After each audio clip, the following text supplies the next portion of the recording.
Le Grand Sourire, une émission présentée par Geoffroy Regoubi.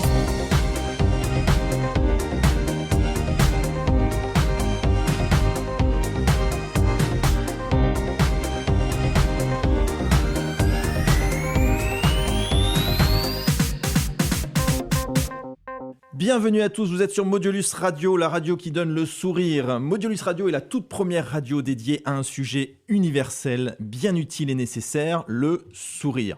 Une radio pour les professionnels, mais également pour le grand public. L'idée est simple, donner la parole à ceux et celles qui au quotidien s'occupent de notre sourire afin de mieux comprendre comment tout cela fonctionne. Et pour cela, nous vous présentons l'émission Le Grand Sourire. Nous sommes ensemble pour 45 minutes pour une émission dédiée au sourire, à ceux qui le dessinent, les professionnels du dentaire, prothésistes dentaires, assistantes et assistants dentaires, chirurgiens dentistes, mais également dédiée à ceux qui portent le sourire, c'est-à-dire chacun de nous, le grand public.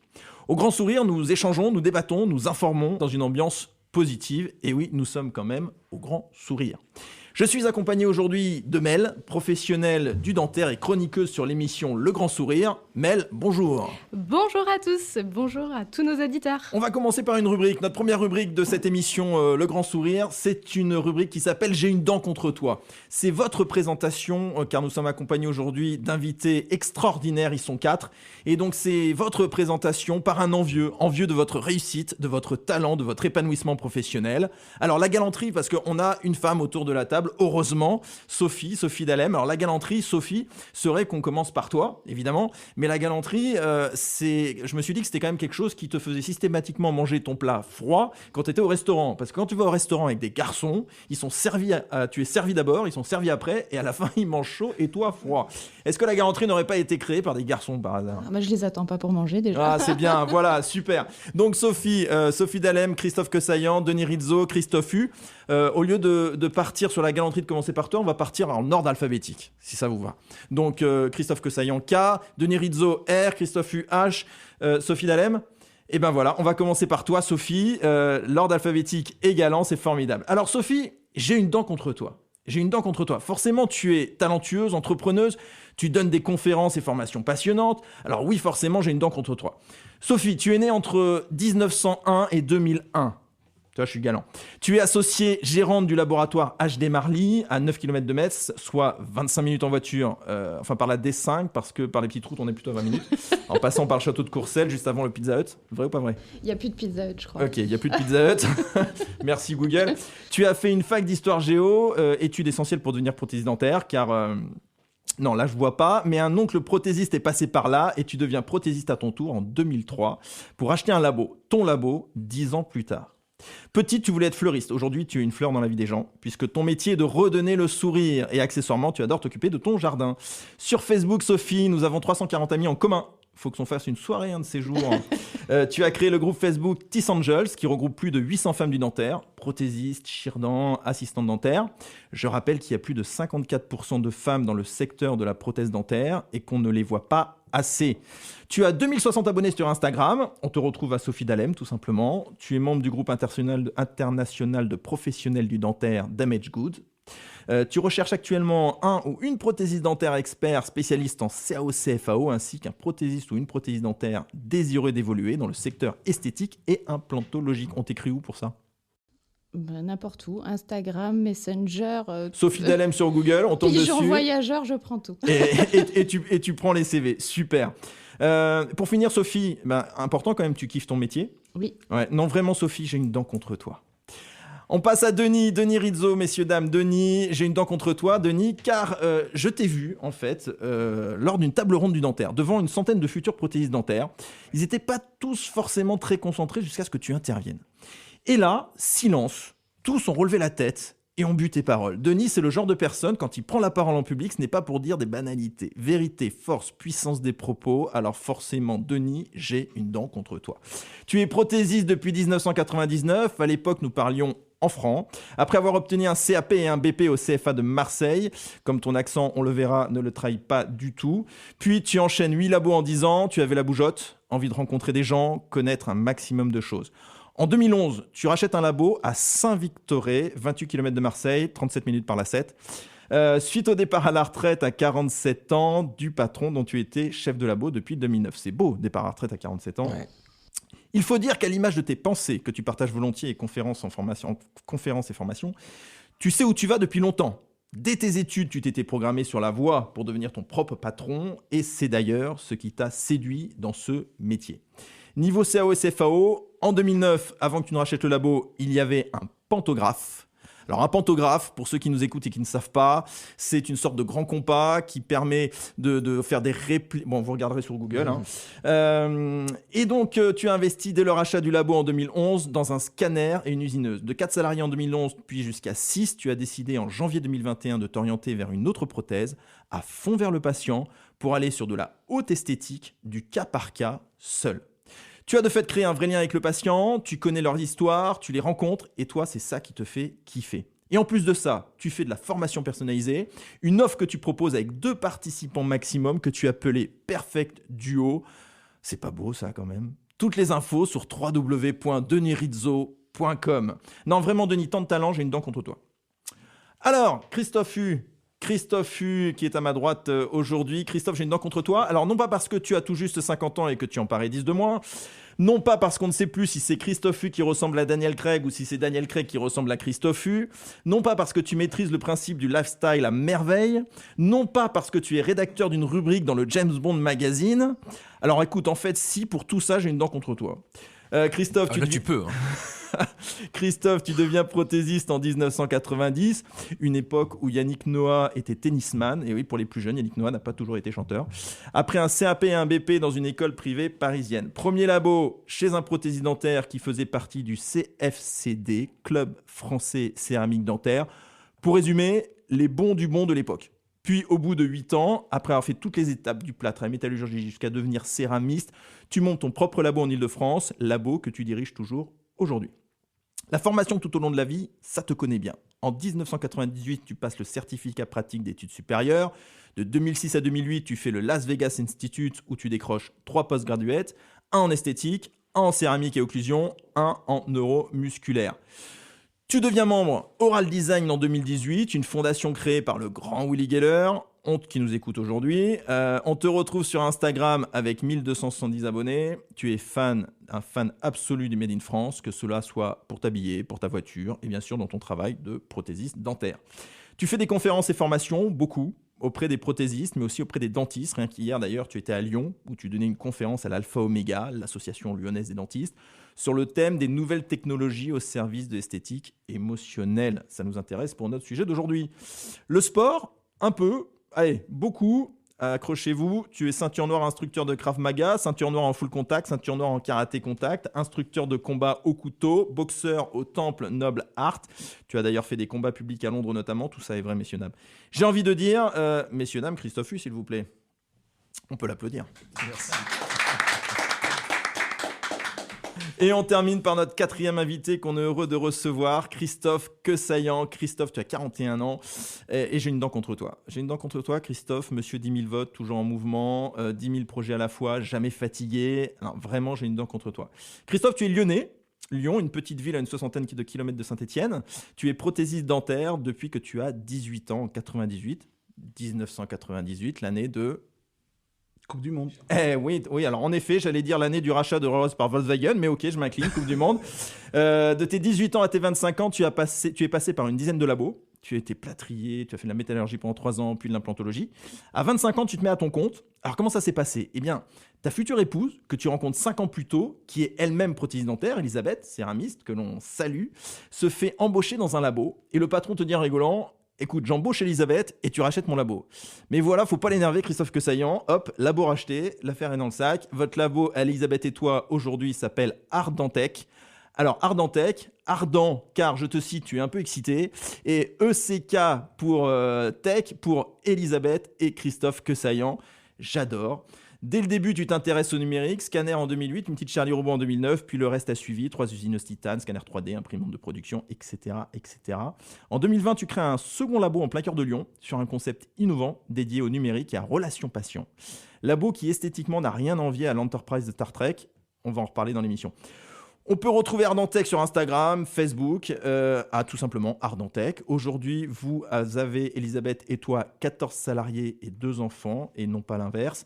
Non, vraiment, Christophe, tant de succès, d'épanouissement, j'ai une dent contre toi. Merci à vous 4 d'être présents. Nous allons faire une belle émission.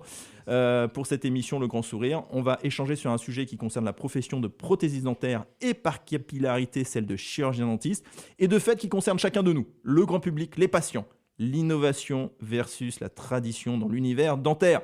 Pour nous présenter le sujet de l'émission, voici la rubrique « On parle de quoi ?» par Mel. Et aujourd'hui, on va parler de CFAO. CFAO, c'est l'abréviation à la mode de ces 20 dernières années. Et pour rester originaux, nous allons en parler aujourd'hui, puisque le thème de l'émission, c'est innovation versus tradition.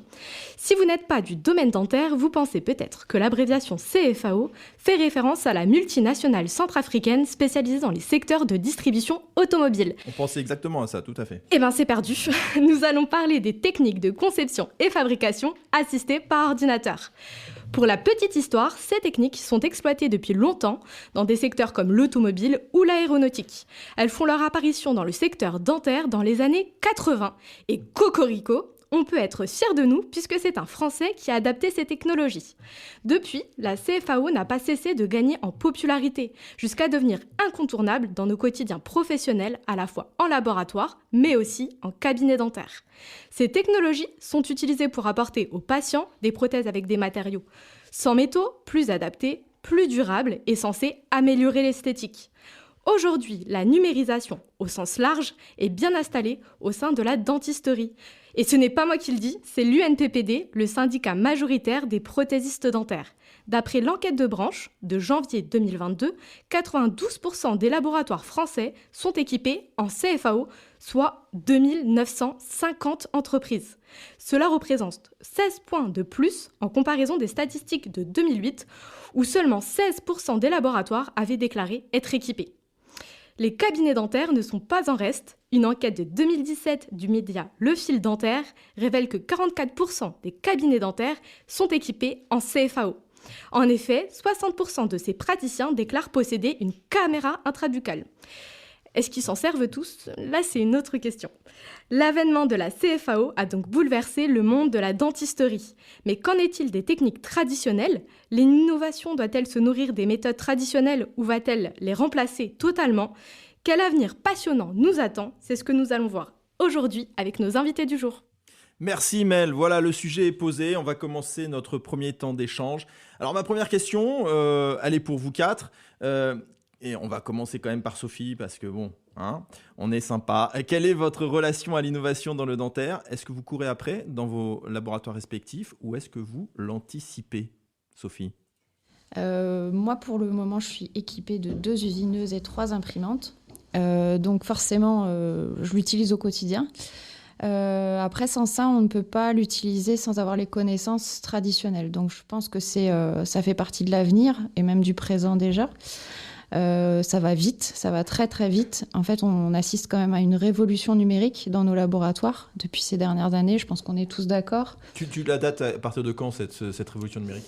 Je ne peux pas vraiment le dater. Je pense que dès que j'ai commencé à avoir un scanner au labo, voilà. Ouais, c'est début 2010, quoi, les années 2010. C'est 2010-2013. Après, ça a beaucoup augmenté, je trouve, avec les caméras chez les praticiens en sortant du confinement. J'ai l'impression qu'ils se sont tous équipés pendant ce temps-là. Oui, parce que là, on est confronté, pour bien comprendre, au fait que le praticien qui s'équipe de plus en plus, Mel nous l'a dit, le flux devient forcément de plus en plus numérique. Donc, je vais chez mon dentiste, on me fait une empreinte qui est une empreinte optique. Et je l'envoie par flux numérique à mon prothésiste, alors qu'avant c'était l'empreinte classique qu'on a tous connue. À un moment donné, je mords dans une pâte et j'envoie cela par un coursier. Sauf que si vous, prothésiste, vous n'êtes pas équipé pour recevoir le flux numérique, le dentiste il peut pas vous l'envoyer. Donc en fait ça vous oblige par définition à être équipé. On est tous équipés, on a toutes les passerelles pour toutes les caméras quasiment, donc ça prend beaucoup de temps. C'est beaucoup d'informations à traiter toute la journée quand on reçoit des empreintes. Donc voilà, moi c'est quelque chose que j'ai vu arriver petit à petit. En 2013, on a commencé déjà à avoir un scanner de labo. Et là, ça s'est vraiment accéléré. Je trouve que j'ai 97% de numérique au laboratoire. Ah oui, 97%, ouais. Donc on est passé de 20% à peu près en 2016-2017 à 80%. Donc très grosse accélération. Tu le constates, Christophe Quessaillant, Ardentech? Alors nous, on l'a anticipé. Toi, tu anticipes, Nous, toi, on tu a cours pas anticipé après. il y a 15 ans et nous avons poussé nos Ah, il praticiens. y a 15 ans, donc Il y a en 15 ans. 2006-2007. Et nous, on pousse nos praticiens à s'équiper. C'est le contraire. On les pousse à faire cette technique de travail en fait depuis 10 ans. Donc toi c'est l'inverse. Tu dis à tes praticiens, voilà, moi j'ai de quoi gérer en flux numérique, en numérique, toute ma production, qui nécessite des prothésistes derrière pour le faire, mais tu as tout. Et tu dis aux praticiens, allez-y, on va gagner du temps, en qualité, en toutes ces choses-là, c'est ça ? On y a cru il y a 15 ans, on s'est lancé, on a investi, et puis après, il fallait que nos praticiens s'équipent aussi pour qu'on puisse faire du 100% numérique, en fait, pour avoir un vrai flux numérique. Et Denis, on parlait de quand tu as racheté le labo, bon, pas Pantographe à l'époque, donc tu rachètes le labo, t'es jeune, mais du coup, je sais que on se l'est dit, tu t'es équipé tout de suite, mais ça veut dire que tu rachètes le labo, donc il y a déjà une somme à débourser, et pour racheter, il faut emprunter, parce que c'est quand même des coûts, c'est là où est-ce qu'on court après ou est-ce qu'on anticipe, c'est pas évident. Comment ça se passe, comment tu fais pour investir à ce moment-là ? Je suis prothésiste, jeune prothésiste, je reprends un labo, il faut que j'investisse, comment je fais ? C'est sûr que c'est quelque chose qui s'anticipe. Il y a un montage financier aussi à élaborer. Moi, tu sais, je suis un amoureux du fait main. Bon, on en a parlé. J'aime l'artisanat, que ce soit dans le bois, l'ébéniste, dans la cuisine. J'aime le fait main. Et la prothèse, c'est ce que ça m'a apporté aussi. C'est de pouvoir mettre une énergie à la création. Moi, c'est ce qui me fait rêver. Et donc, j'étais au Pantographe, comme tu l'as dit. J'avais pas de problème avec le CAO, CFAO. Sauf que quand le robot est arrivé dans le métier, je me suis dit, chouette, on va avoir des armatures passives et biocompatibles avec la zircone. Et ça, pour moi, c'était un atout. Et ensuite, on s'est dit, si le robot, il faisait des dents. Et pour moi, pour ma part, je me dis, non, là, on va trop loin. Parce que ça va m'enlever la main sur l'énergie que je veux donner à la création. Donc du coup, j'ai pas eu de problème avec CAO, CFAO, mais il fallait juste que je garde la main, donc la stratification en l'occurrence, sur la céramique. Donc pour répondre à ta question, quand j'ai racheté le labo, le patron il m'offrait un suivi de 16 mois. Donc c'était lui qui était au Pantographe, donc je lui versais un salaire. Et après, ça a été très simple. Lorsqu'il est parti, ce pouvoir financier que j'avais en plus, je l'ai investi dans le CAO, CFAO. Mais je veux garder la main sur la stratification, pour toujours mettre une énergie à la création. Et à l'inverse de Sophie, moi, ma production numérique, elle est de 0. Ah ouais. Elle est de 0. Alors que tu es équipé, c'est-à-dire que ton utilisation, elle est complètement différente. En empreinte numérique, ouais. En empreinte numérique, c'est ça. Oui, d'accord. L'utilisation est différente. Moi, je me sers pour scanner et faire la confection des armatures. Mais après, on me demande aussi, j'ai peut-être pas la même configuration que mes confrères, que Sophie, mais je suis tout seul donc à bosser. Et souvent, les praticiens, ils me demandent, Denis, qu'est-ce que tu préfères ? Numérique ou traditionnel ? Moi, c'est traditionnel. Ok, d'accord, on passe sur le traditionnel. Tout ce qui est en facette, etc., je trouve qu'on est quand même plus précis avec le traditionnel. Et paradoxalement, quand je t'entends comme ça dans ce que tu exprimes, c'est quelque part hyper novateur, le fait de dire, en fait, numérique traditionnel, c'est traditionnel. Et en fait, il y a quelque chose dans ce que tu l'exprimes et dans ta façon d'être, qui est finalement novateur de rester aussi dans la traditionnelle. Oui, on peut le voir comme ça, c'est vrai. C'est vrai, mais aujourd'hui... quand tu t'orientes vers l'esthétique, moi, je suis un petit artisan, voilà, c'est comme si tu allais acheter des habits à un centre commercial, pas de problème. Ou alors tu vas chez le couturier, il te fait l'habit sur mesure. Là, tu vas accepter de la tradition. Tu vas accepter que, forcément, quand on fait du fait main, c'est d'autres protocoles. Peut-être que certains me diront, tu reviens un peu en arrière. Non, je pense que moi, je garde ma ligne de conduite en disant, je veux ce qui se fait de mieux. Ce qu'il y a de plus précis aujourd'hui, en tout cas pour moi en tant que modèle, c'est l'empreinte traditionnelle. Le jour où on sera précis en numérique et avec le modèle imprimé, pas de problème pour moi. Ouais, tu définis en fait que tu défends le fait qu'il y a plusieurs voies dans l'évolution. Tu ne considères pas que c'est un retour en arrière, mais c'est une évolution qui est une autre voie de l'évolution ou qui prend en compte les outils numériques, mais d'une autre façon. Toi, Christophe, tu as anticipé ces investissements liés au numérique depuis ces 10 dernières années ou tu as couru après à chaque fois ? Alors, je n'ai pas couru après, mais comme l'a dit Sophie au début, c'est important de bien dissocier les choses. C'est-à-dire que tu peux être équipé dans un laboratoire pour tes étapes au laboratoire. C'est-à-dire que, comme fait Denis, usiner tes armatures, on peut imprimer ses modèles éventuellement, mais tout vient de la demande du chirurgien dentiste. Il y a eu 2 étapes. Il y a peut-être une quinzaine d'années, je me suis équipé du premier scanner, qui était de chez Nobel. Il y a eu le Piccolo, c'était même il y a 20 ans, je crois. Mais ça, c'était pour ta production personnelle. Mais tu recevais toujours des empreintes physiques. Ce qui a vraiment évolué, c'est les empreintes numériques. Donc il faut bien dissocier les choses. Les empreintes numériques, moi je n'ai pas vraiment anticipé parce que je n'étais pas pressé. Je t'avoue franchement, je n'étais pas pressé. Pourquoi ? Parce que qui dit empreinte numérique, dit modèle imprimé. Et moi, je suis un peu... j'aurais tendance à être un peu du côté de Denis là-dessus. J'ai beaucoup échangé évidemment avec des collègues outre-Atlantique ou en France. Dès que tu es spécialisé dans des facettes spatiques, quand tu veux vraiment rentrer dans l'état de surface, jusqu'il y a encore 2-3 ans, les imprimantes ne nous donnaient pas satisfaction sur l'état de surface. Tu ne peux pas reproduire un état de surface d'une dent naturelle. Imagine, tu reçois une empreinte d'une centrale et tu imprimes ton modèle. Si tu n'as pas l'état de surface des dents adjacentes, ton travail ne peut pas être reproduit. C'est impossible.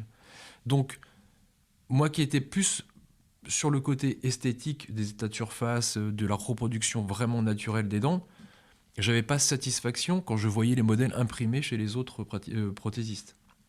Donc j'étais pas vraiment, même pour faire les wax-up, j'étais pas pressé. À partir du moment où maintenant, je pense que ceux qui sont autour de la table peuvent en témoigner, je pense que les imprimantes ont beaucoup évolué. Exactement. Et là maintenant, ça devient très intéressant. Là, on rentre dans une nouvelle ère, quelque part ? Totalement. Ouais. Et ça, comme le dit Sophie, peut-être depuis le confinement, j'ai l'impression que tous les fabricants se sont vraiment penchés sur l'amélioration. Et plus ça va aller, plus ça va être extraordinaire. Donc, moi, je suis entre... Et je crois qu'on en a parlé, on a échangé tous les deux il y a quelques jours. On vit des moments très intéressants et un peu euphoriques parce qu'il y a un renouveau dans notre profession, tout en gardant notre métier vraiment artisanal, parce que ça, il faut vraiment le revendiquer. On peut tout faire en interne dans un laboratoire maintenant, et je pense que la qualité, on peut l'avoir maintenant avec le flux numérique à 100%.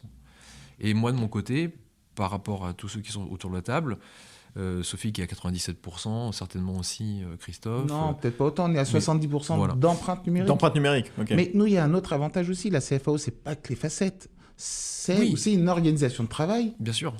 Alors, très intéressant, on va y revenir, parce que l'évolution, on parle de l'évolution des outils numériques. Les tâches mais il y a ingrates. l'évolution de la manière de fonctionner dans votre laboratoire, en fait. C'est aussi de l'innovation, ça. Exactement. Et toutes ces tâches ingrates qu'on ne fait plus, mise en revêtement, le plâtre. Eh bien, je propose, Christophe, parce que justement, on allait passer sur ton laboratoire qui est dans Lyon 6, un laboratoire que tu as créé avec Elisabeth, très novateur et là aussi dans l'innovation. Et on en reparle juste après une petite page de publicité pour un de nos partenaires, le laboratoire GSK, qui nous accompagne. Et on leur donne la parole. Vos dents sont sensibles ? Découvrez la nouvelle formule de dentifrice Sensodine Répare et Protège. Grâce à sa technologie avancée et son action réparatrice en profondeur, cliniquement prouvée pour soulager durablement l'hypersensibilité dentaire. Découvrez vite la gamme Sensodine des laboratoires GSK. Sensodine, première marque contre la sensibilité en France. Dispositif médical. Pour plus d'informations, consultez l'étiquetage. Ne pas utiliser chez l'enfant. Demandez conseil à votre dentiste ou votre pharmacien. Nous voilà de retour avec nos 4 invités, Sophie, Christophe et Denis, et Mel avec nous aujourd'hui. On va faire une petite rubrique avant de reprendre nos échanges qui s'appelle le sourire en coin. Alors cette rubrique, c'est pas compliqué, hein, je vais venir avec chacun d'entre vous et je vais vous poser une petite question, vous allez répondre sans réfléchir. D'accord ? Sans réfléchir. Il faut vraiment poser le cerveau là, et voilà. Donc on réfléchit pas. Sophie, on va commencer par toi. Toujours. T'es prête ? Comme d'habitude.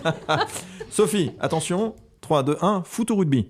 Foot. Bretagne ou Côte d'Azur ? Côte d'Azur. Madeleine ou Petit Lu ? Madeleine. Oh ouais, Madeleine. ADF ou Dental Forum ? Dental Forum. Tout céramique ou alliage ? Tout céramique. Spatule ou pinceau ? Spatule. Bien, bah tu vois, formidable, facile. On a appris plein de choses sur toi. Christophe, t'es prêt ? Vas-y. Christophe, mer ou montagne ? Mer. Facebook ou Instagram ? Instagram. Photo en réflexe ou en smartphone ? Smartphone. Blues ou pas blues ? Blues, mais sur mesure. À l'italienne.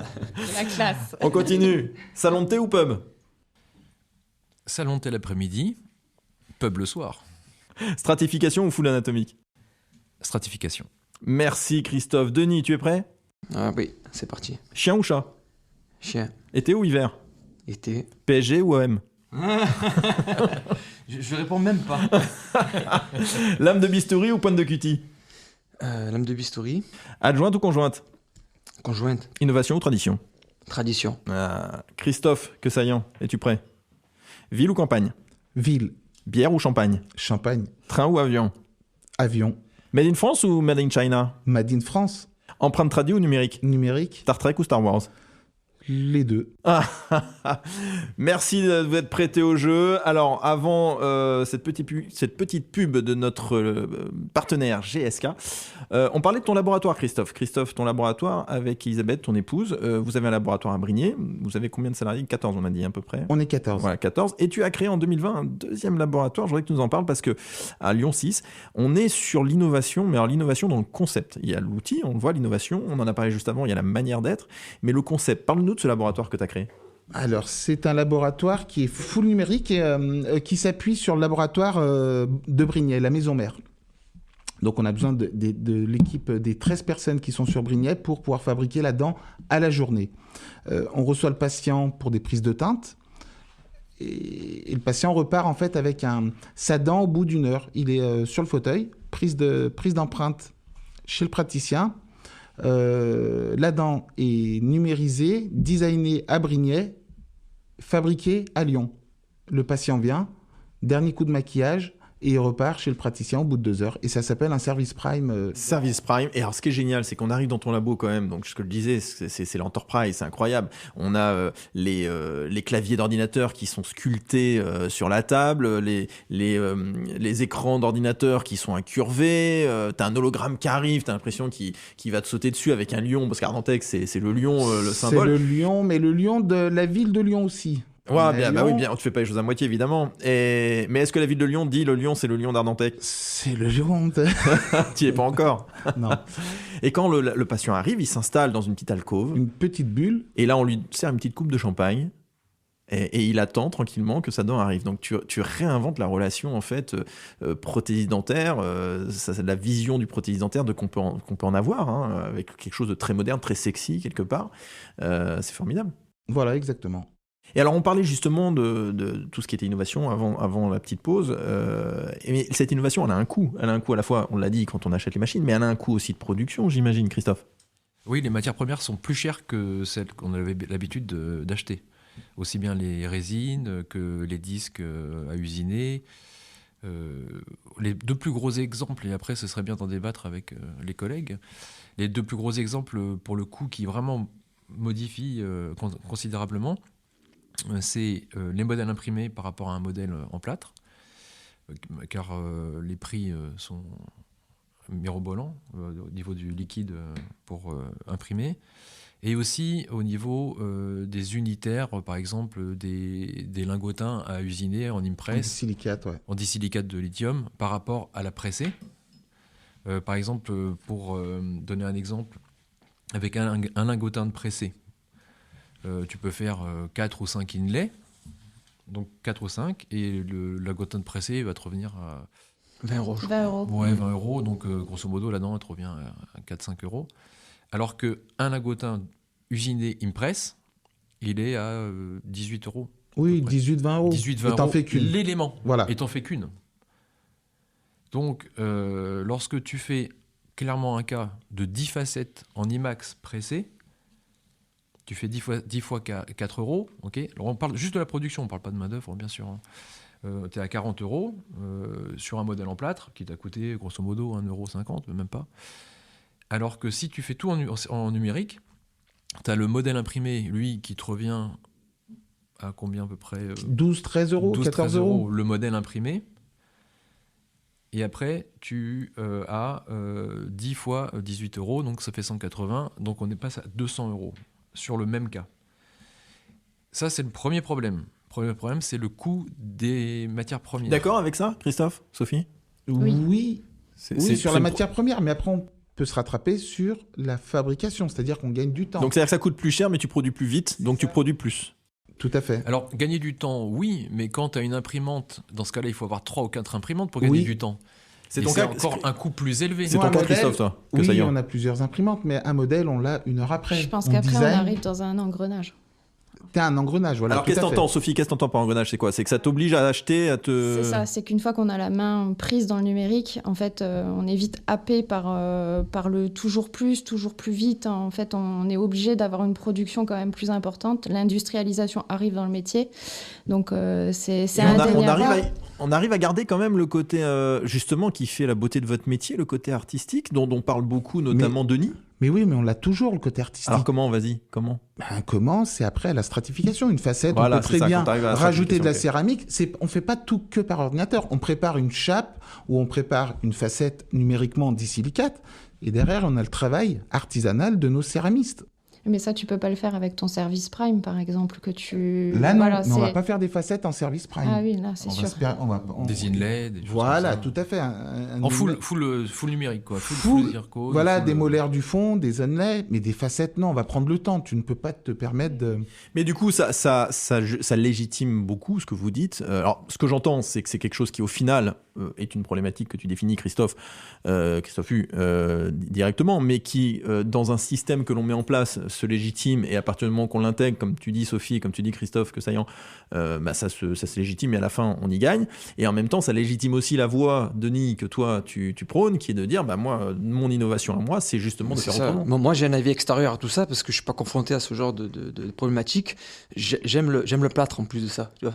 J'aime mélanger le plâtre avec de l'eau parce que je le fais à la main, je spatule. J'aime investir les empreintes avec tout ça. Bon, c'est de la tradition, mais si demain j'avais des modèles précis, pour moi, c'est pas un problème. Même en Non, numérique, mais- ça, oui, c'est voilà, pas le ça va problème. pas te changer. Mais Stratifier sur des modèles en C'est ça. résine, je sais pas si vous l'avez déjà fait, c'est quand même Ouais. beaucoup plus compliqué. C'est compliqué. Parce que ça n'absorbe pas l'humidité quand on stratifie. Donc, franchement, en fait, on pense qu'on va aller dans du plus simple, mais C'est pas plus simple, tout à c'est fait. plus compliqué. En C'est fait, ça. il faut bien comprendre une chose, c'est que quel que soit l'art, que ce soit l'art dentaire ou un autre, on peut pas faire vite, bien et pas cher. Tout à fait. Ça Mais là, marche tu vois, pas ensemble. pour rejoindre ce qu'il a dit Christophe tout à l'heure, au niveau du coût, on est quand même plus élevé qu'un traditionnel. Et là, je vous pose la question à vous, parce que moi, j'ai pas de recul sur ça. Lorsque je sculpte les inlays IMAX, par exemple, en cire et que je les presse, le résultat, il est juste fabuleux. Je vous pose la question, en numérique, est-ce que Nous, l'ajustage, il est moindre ou... C'est fabuleux aussi. Nous, c'est fabuleux aussi, ouais. Bah, ça, c'est Mais opérateur dépendant, on va dire. Si l'empreinte de la caméra Voilà. est bonne, si le praticien a mal scanné en bouche, nous, on n'est pas responsable de ça. On peut pas le vérifier non plus. Et On si peut c'est pas fait en bonne et due forme, a priori, quand tu poses l'inlay, tu as autant de précision que si tu le faisais à la main, on va dire. Oui. en bouche, mais quand il y a des distorsions au niveau de la caméra, nous, on peut pas le contrôler puisqu'on voit uniquement ça, ce c'est qu'on a autre sur la chose. caméra. Du coup, ça va très bien sur le modèle, mais ça va pas Et en ça va bouche. pas... Exactement. Et ça, en fait, c'est opérateur dépendant. Exactement comme les empreintes physiques. Exactement. C'est Et ajuster un c'est très inlay important. sur ton modèle imprimé, qu'est-ce que ça dit? Bah, Alors, sur nous, la- on fait c'est 100 possible. modèles. Un onlay, Sans modèle c'est 100 modèles. Donc tu peux pas trop vérifier finalement À l'onlay, l'ajustage. non. La couronne, oui. Bah, si, on l'a fait pendant des années. Il y a 10 ans en arrière, on avait préparé nos modèles. Mais maintenant, on n'a plus besoin de Ok, t'as tes modèles. paramètres qui sont à régler. Voilà. Mais Point de Denis, contact, même occlusion. c'est ça. si ton onlay va sur ton modèle imprimé, c'est pas dit que le modèle imprimé soit juste. Si déjà l'empreinte est fausse.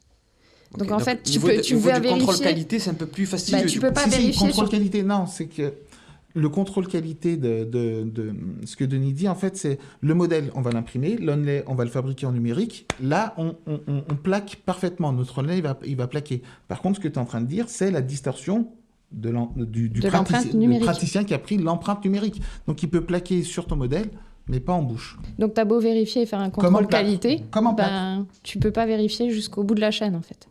Et moi, je pense qu'on est beaucoup plus précis en numérique qu'en plâtre.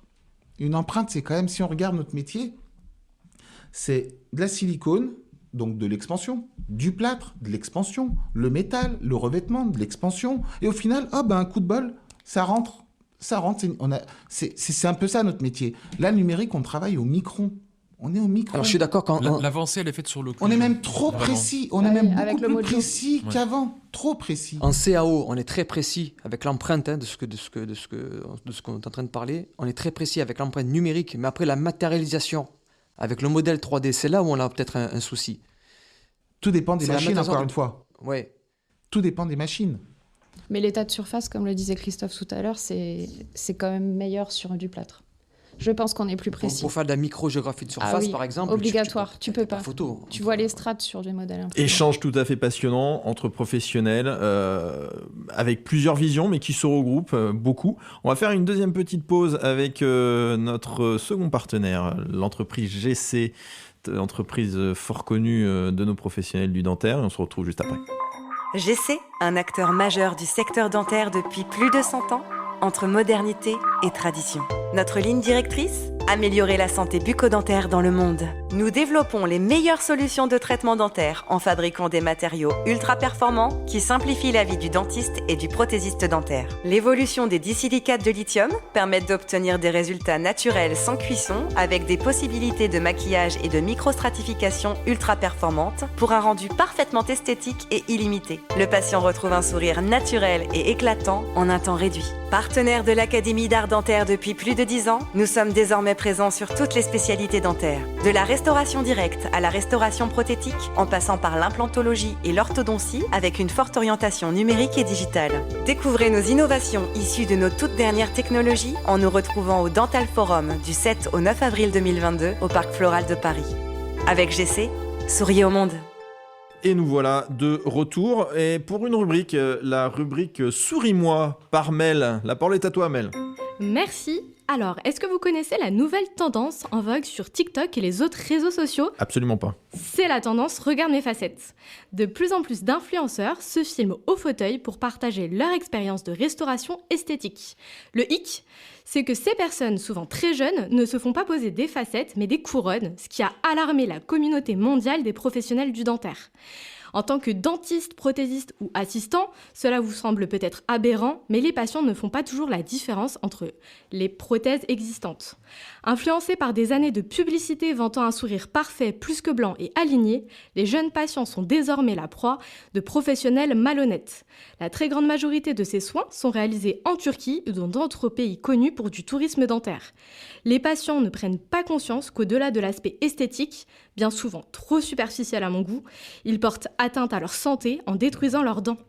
Et je ne vous parle même pas du coût financier. Au-delà de l'investissement que représente la première pose, il ne faut pas oublier que ces prothèses seront à renouveler à vie, en moyenne tous les 15 ans. Les conséquences de cette désinformation sont dramatiques. Je souhaite donc adresser un message à tous nos auditeurs non professionnels du dentaire. Faites attention à vous, prenez soin de votre santé, consultez des professionnels français qui, avec éthique, sauront vous orienter vers les meilleures solutions pour embellir votre sourire sans détériorer votre santé. Merci Mel, des professionnels du dentaire français, on en a 4 autour de cette table. Passionnant. Je vais vous poser une question, on va faire un peu de prospective avec vous 4. On va parler un petit peu du labo dans 10 ans et du labo dans 50 ans. Alors dans 10 ans, c'est celui qu'on voit arriver, on a une idée, et dans 50 ans, on ne sait absolument pas. On ne peut qu'imaginer et laisser libre courir notre imagination. Le labo dans 10 ans, Christophe, tu vois quoi toi ? Christophe Quesaillant, Lyon. Le labo dans 10 ans, en rigolant, c'est le métaverse. Ah oui, le métaverse. C'est-à-dire que tu vas acheter des dents, mais pour ton avatar, voilà. En fait. Et nous, on a tous des dents. Tu as payé ça une fortune, forcément. C'est ça. Ouais. Comme parce qu'ils sont en train de faire avec des habits. Tu achètes des habits sur métaverse que tu ne mettras jamais parce que c'est ton avatar qui le met. Oui, ça, je sais pas si c'est intéressant. C'est passionnant, mais je sais pas si c'est intéressant. Mais, ah ouais, d'accord. Donc dans 10 ans, déjà, toi. Je sais pas, ça évolue trop vite. Et toi, Denis, alors justement, le labo dans 10 ans, avec ta vision à toi, c'est quoi ? Ça va être un grand écart. Un grand écart entre les gros laboratoires et le petit artisan, voilà, comme moi, qui veut faire du sur-mesure, qui veut faire vivre une aventure au patient. Voilà. Je pense que le laboratoire moyen, lui, va plus exister. Il faut rappeler faut bien comprendre que toi, tu as un labo, t'as un labo ultra moderne, c'est-à-dire que ton labo c'est un loft qui est décoré comme si on était chez soi, avec un magnifique fauteuil dentaire, etc., un escalier en acier, donc tu es tout seul, mais tu n'es pas tout seul dans ton garage à l'ancienne, je suis pas tu es dans une vision innovante. C'est un concept. Mais c'est un concept, c'est une autre manière. Et je trouve ça formidable parce que ça veut dire qu'en fait, il y a plusieurs voies. Et vraiment, c'est ce qu'on disait au début. C'est pas parce qu'à un moment donné, je ne fais pas comme la vague qui amène aujourd'hui à une innovation numérique des outils, qu'on n'est pas dans l'innovation. Et donc, toi, tu es dans l'innovation. Donc, justement, pour toi, c'est le grand écart. Il va y avoir les artisans, comme tu te considères, qui va rester dans la relation avec le patient, et puis des laboratoires qui vont grossir, qui eux vont être vont être obligés de parler, Sophie, d'engrenage du numérique. Oui, forcément, ça va être. Mais je voudrais rebondir aussi sur ce qu'a dit Mel tout à l'heure sur les dents. vite fait, tout ça. Tout white, on faisait des dents avant, on payait cher pour pas que ça se voie. Et aujourd'hui, j'ai C'est l'impression ça. qu'on les paye cher pour que ça se voie. Oh, C'est la ça. belle prothèse que t'as. Oh, elle est trop belle ta prothèse dentaire. C'est exactement ça. Et c'est dingue, hein, cette dynamique-là. Mais Le nous, on est A1 plus est, encore... est trop jaune. Maintenant, le A1 est trop jaune. Oui, c'est ça. Oui, Nous, mais on est plus des latins à stratifier. est-ce que c'est une véritable tendance ou c'est plus un effet de mode? Non, c'est une tendance. Non, mais c'est une il faut tendance. voir aussi, C'est c'est une que nouvelle génération. ce qu'il faut voir aussi, c'est que là, on est en train de parler peut-être de réseaux sociaux par rapport à la France ou à l'Europe. En France ou en Europe, on a toujours eu 10 ans d'écart de retard, entre Avec les guillemets, par États-Unis. rapport à l'outre-Atlantique. Aux États-Unis, moi, quand je faisais mes études en 2005-2006, tu vas à Las Vegas, tout le monde a des dents blanches. C'est ça. Donc, finalement, c'est pas un phénomène de mode, c'est juste qu'on est rattrapé par les tendances, et c'est pas que le dentaire qui est dans ce cas-là, c'est vestimentairement parlant. On a toujours eu un peu de retard par rapport à ça, parce qu'on est un peu ancestral, chauvin, on n'aime pas trop nous bousculer, et maintenant on commence à s'adapter à ça. Moi, personnellement, mes clients qui sont parisiens reçoivent de la clientèle étrangère, souvent. Et la clientèle étrangère, tu leur fais du blanc. Ils veulent du blanc. Et donc là, il ne faut pas confondre entre faire des dents blanches, ce qui n'est pas péjoratif, hein, parce qu'on peut très bien avoir envie d'avoir des dents blanches, et on peut l'entendre. Oui, tu peux faire du bleach et stratifier, donner de la Oui, vie. voilà. Moi, je fais beaucoup Oui, de oui, bleach. Mais oui, mais du mais coup, pas des touches de piano, placard, stéréotypé à mort. mais oui, parce que ça Que ce c'est soit monsieur et madame, c'est les mêmes dents. c'est tu vois. l'uniformisation, parce que il y a dans un article un article de Technologie dentaire de janvier, dans lequel on retrouve d'ailleurs un excellent article de Denis Rizzo.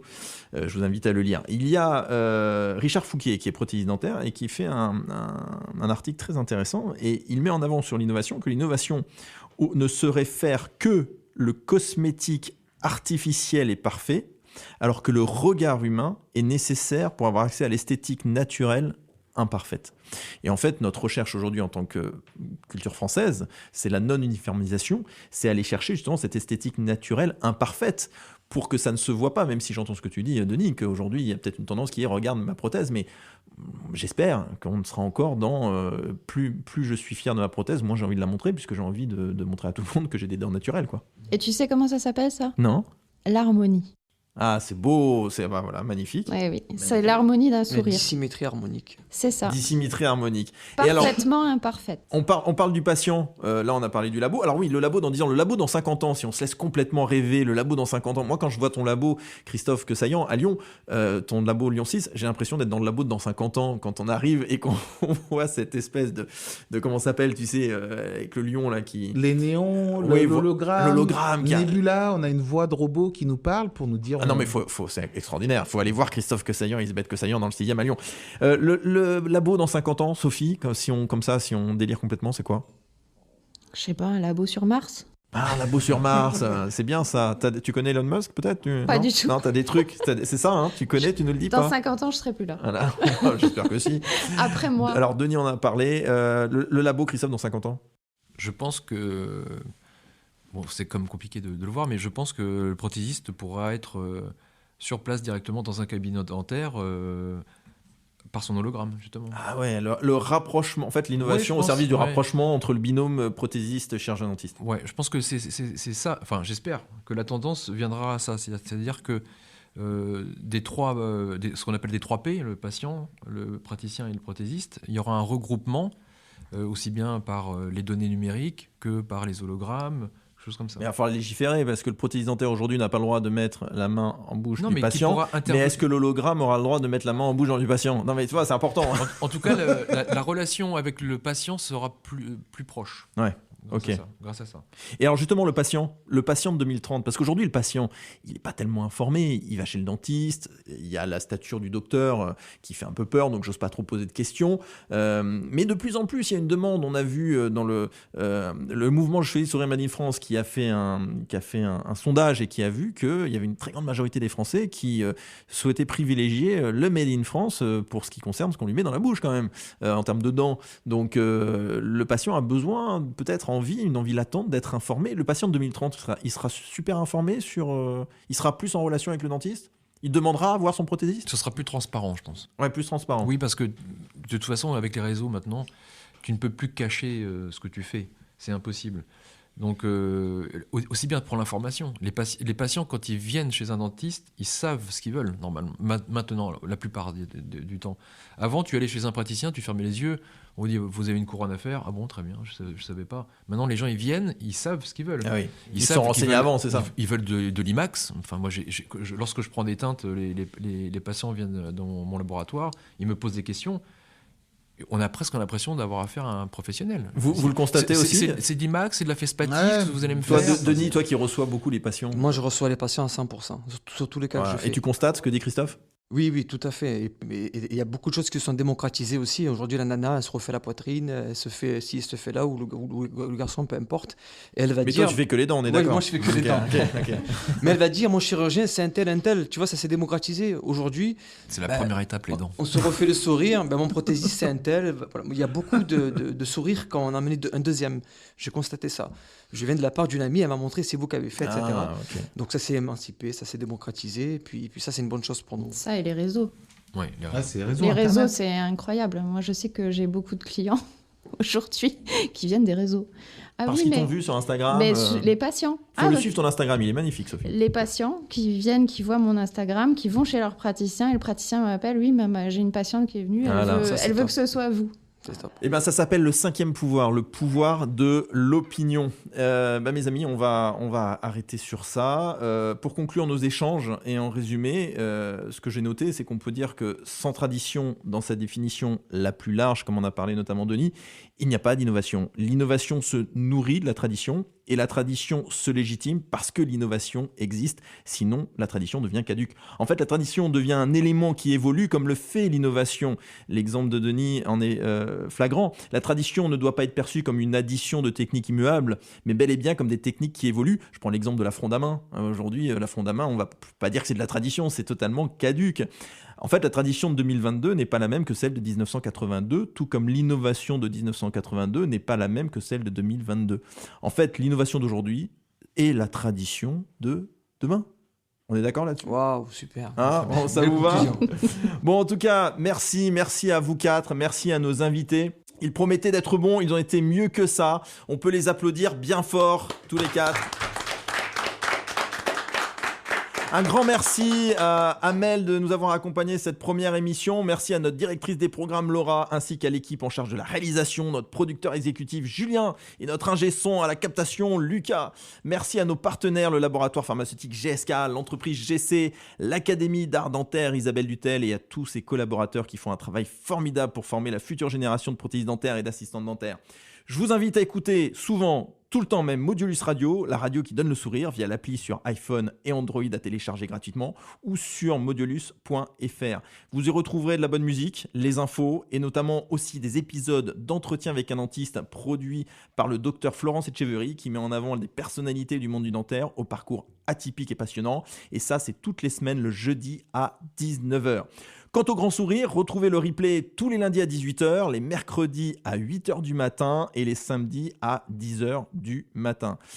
Nous, on vous donne rendez-vous pour une nouvelle édition du Grand Sourire le lundi 11 avril à 18h pour une émission dédiée au mouvement Je choisis le sourire Made in France qui se déroulera en public lors du Dental Forum du 7 au 9 avril au Parc Floral à Paris. Et à cette occasion, nous recevrons des invités exceptionnels une nouvelle fois. Mel, dis-nous tout. Avec nous pour l'événement, Laurent Minreau, président de l'UNPPD, le docteur Julien Lopi, secrétaire général de l'ADF, l'Association des dentistes de France, Arthur Zaracolu, patron du laboratoire AZM et délégué général du mouvement Je choisis le sourire Made in France. Merci Mel, et d'ici là, gardez le sourire.